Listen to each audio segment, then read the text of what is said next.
Hey guys, Jack here, and today we're taking a look at the new Alienware Aurora gaming PC, and also we're doing a giveaway for one of these bad boys too, and the questions will be related to the video, so make sure you're paying attention, kids. Full disclosure, this video is sponsored by Alienware and I don't get to keep this PC. And in this video I've benchmarked a few different games than I usually do for a bit of variety, and a lot of you guys were actually asking me to show you performance on some of these specific games too, and so that's what I did at 1440p as well. Every game that you're going to see in this one is running at 1440, and you can also watch the video in 1440. I think that's the sweet spot right now with the power that we've got in these gaming systems. Right then, what are we looking at here? Well, like I said, this is the Aurora. It's a mid-tower PC with big performance, and there's some very interesting features to the case which I'll show you in just a bit. But first, the specs. In here we've got an i7-6700K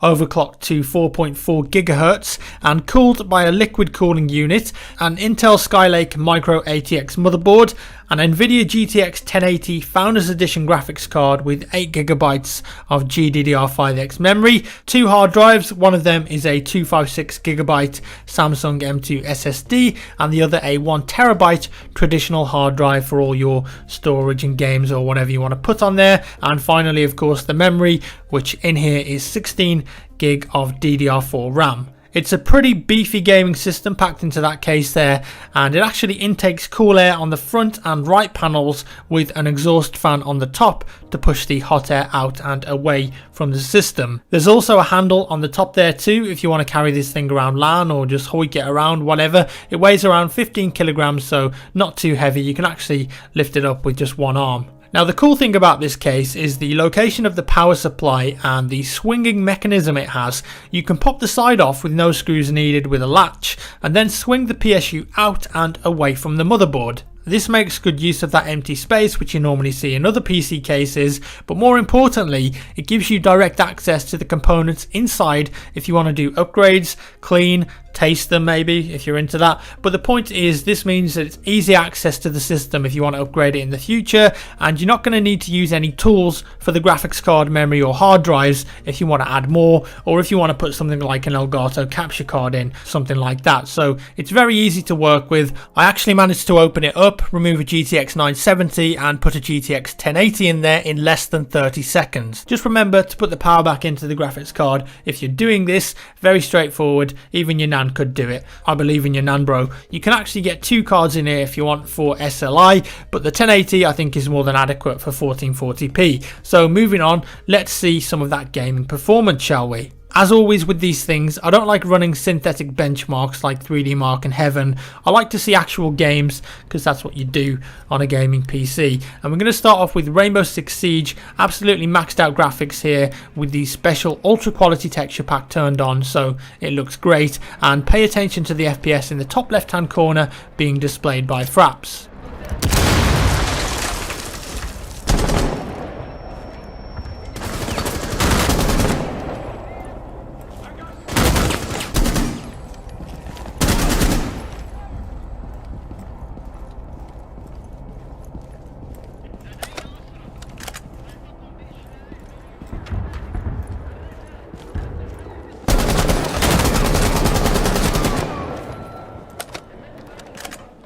On average there, we're looking at 103 frames per second, which is very smooth indeed, especially if you're using a high frequency monitor. Moving on, Arma 3. I've never actually used this in a benchmark video before because the engine isn't very well optimized at all, but you guys always request this when I do overviews of PCs. So what you're seeing here is the game running at 1440p, and I'm pretty sure I set this to maximum settings apart from water reflections. I'd actually forgotten how nice this game can look on high graphics because whenever I play it, I usually run it on lower settings to try and get 60 FPS, but when it's maxed out like this, it can be a gorgeous looking game, almost photorealistic at times. Once again, pay attention to the frame rate, and this is on a multiplayer team deathmatch server.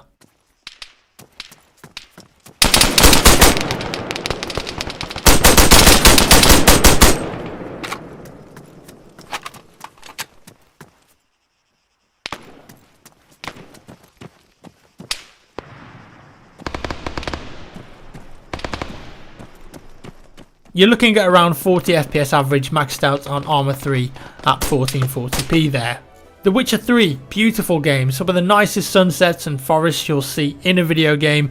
It's all maxed out apart from Nvidia Hairworks, which absolutely kills your FPS, and I don't think anyone really cares about it that much, so I turned it off. Let's take a look at the performance.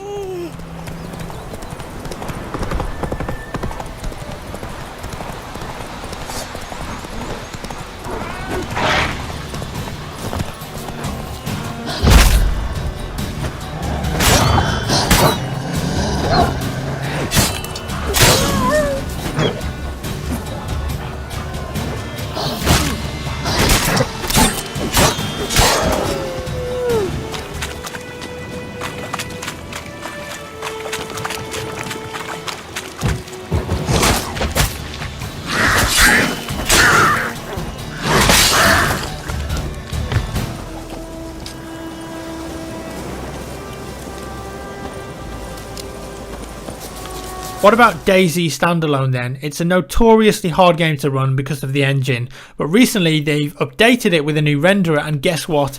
It actually bloody works now.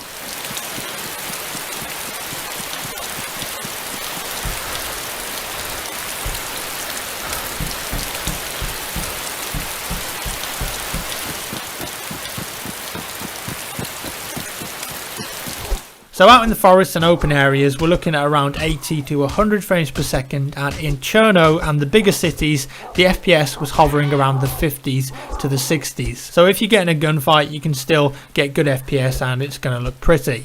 Metro Last Light, I bet you didn't think you'd see this on the channel, but I think this is still one of the prettiest PC games out there, and it's really good at taxing graphics cards and PC systems because it's got this beautiful dynamic lighting and the texture quality is nuts and looks beautiful in 1440p. So let's see how it runs then. Attention!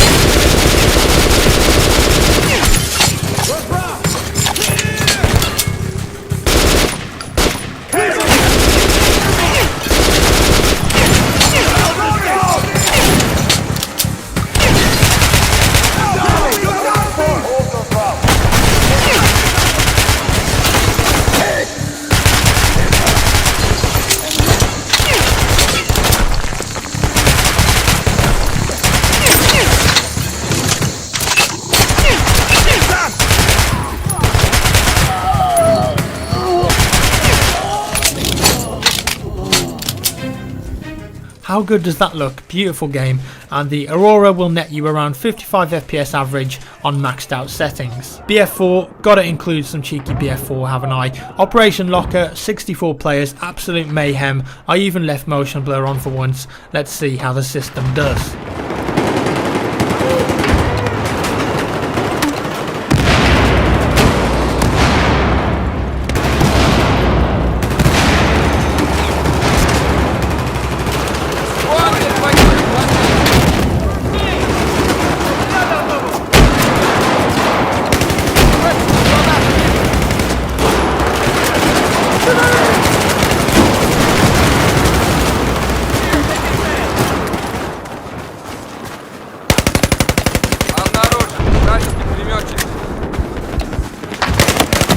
Вражеский солдат!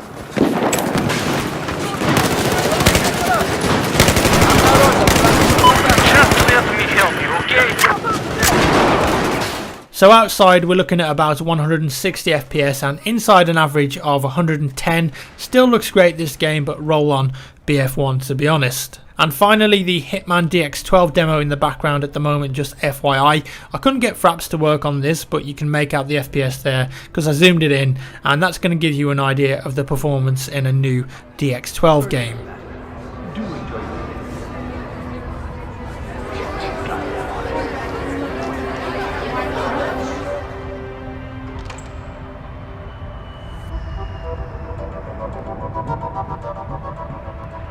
So there we have it. I hope that gives you an idea of the performance you can get on a system like this at 1440p. Obviously that GTX 1080 and the i7 in there, probably one of the best combinations you can get for gaming at the moment, all wrapped up in a nice little package. So then the giveaway, you can actually win one of these new Alienware Aurora systems. We've worked together and come up with a little competition. If you want to enter, the link will be down in the description below. It's a Facebook page Alienware have created with a couple of questions on it relating to this video. I don't want to tell you what the questions are, but if you watched the whole thing and paid attention, it'll be pretty easy peasy for you. So link is in the description below. Answer the questions and good luck. As always, thank you so much for watching, guys. I do appreciate it, and I hope you enjoyed the video. If you did, give me a thumbs up. If you didn't, a thumbs down, and I'll see you in the next one.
I believe for the very first time in the EA Sports NHL franchise history, slap shots are the best way to score in this game. The funny part is, last year we joked about it. Let me throw a fair shot on net. People complain about glitch goals. This year, I think it is the best way to score, and it's never happened before. Generally, it's that one-timer. Generally, it's that short side cheese with the wrister. Whatever it's been, it's never been the slap shot, and you're watching it go in every way, shape, or form. Check this short side out.